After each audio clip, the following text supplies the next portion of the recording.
Would you rather sacrifice someone or be the sacrifice? Girl. The Virgil was built in 1923. Today, it's one of the most exclusive buildings in Manhattan. Hi, I'm the new maid. Hi, I'm Rebecca Manabug for Pedestrian TV. How are we? So good. How are Great. you? Good, how are you?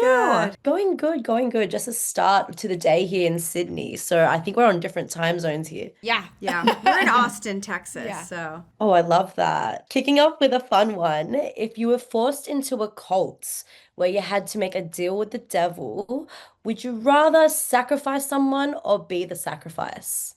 Girl. I mean, That's a lose-lose situation. I guess I'll be the sacrifice. I don't know. I mean, or you fight it out. Like she Yeah, did. yeah. That's our third choice. Well, Exactly. we're gonna pick that. We're yeah, gonna we'll fight. pick that one. I like to kill the cult leader and take over. Yeah. And then exactly. practice peace and love and, create world peace. Exactly. I'm gonna follow her cult. We will all be joining. What would you call the cult? Love. Love cult. I love cults. I love it. Love it. There are so many intricate scenes, and I bet the choreography for all these stunts were quite intense. Which scene took the longest to film and why? The final, I guess, scene with when we meet the entity has a longer sequence. I don't know. I kind of almost see that last third almost as one continuous scene in a way. And yeah, that took some time, took a lot of energy. That was at the end of the shoot, and people were tired and we still had this big fight to do. And also the set was a little bit complicated. So I would say that one felt a little, we had to get through it. But I think we did, and we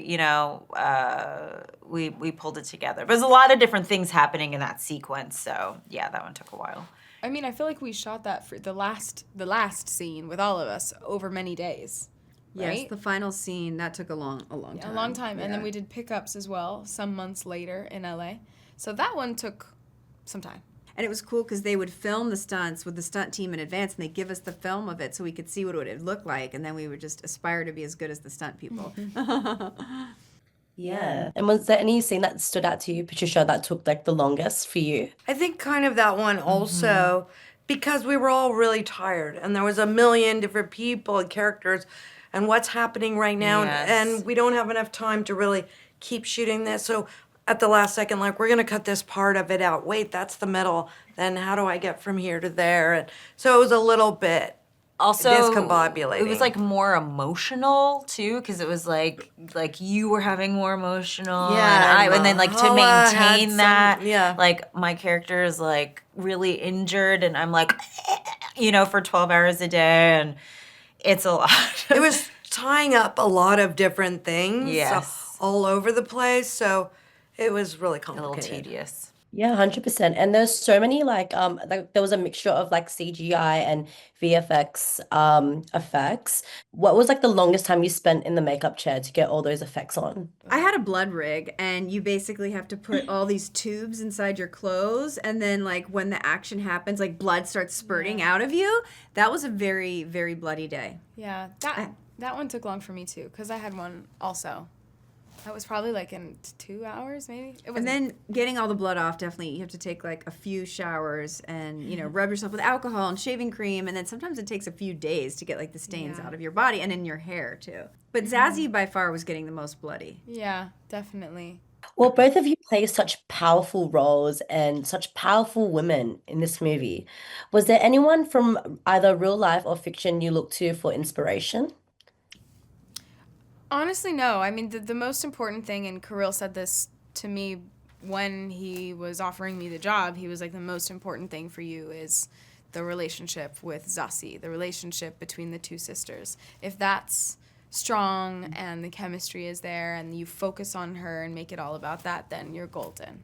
And I was really running and screaming most of the time, so. I watched Kill Bill 1 and 2, and I was just the fight scenes, especially between two women. He has very cool female sexy antagonists, and just all the female fighters in his movies are cool. Ooh, yes. I had One film called Lady Snowblood that was a huge inspiration for this movie and for my character Asia. Her character is born with this single mission to avenge her mother, and her entire life is dedicated to that cause until the end when,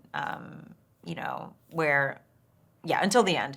And I really felt like her energy and the way her stoicism, her repression of emotion as well, I thought was a really interesting place for Asia and where she starts and then where she ends up going in the film emotionally. And so that was a character I really channeled, and I had her photos like around on the trailer, in the trailer. And I truly, like, there were moments when I would be, there's this like final scream that character has at the end of the movie. And I would like, before a take, I would sometimes like internally and sometimes probably even vocally, I would like scream in the same way and like grip the snow in the same way she does to try and like get that spirit in there. And so that was a big inspiration for me. Yeah. And for you, Patricia, was anyone an inspiration for your cult leader vibe?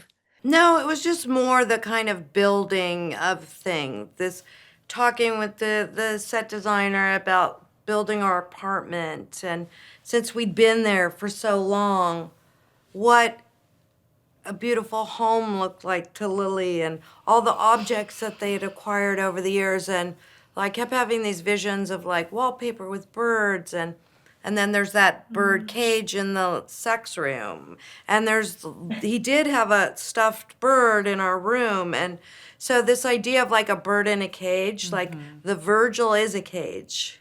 And she's been living in this cage for so long.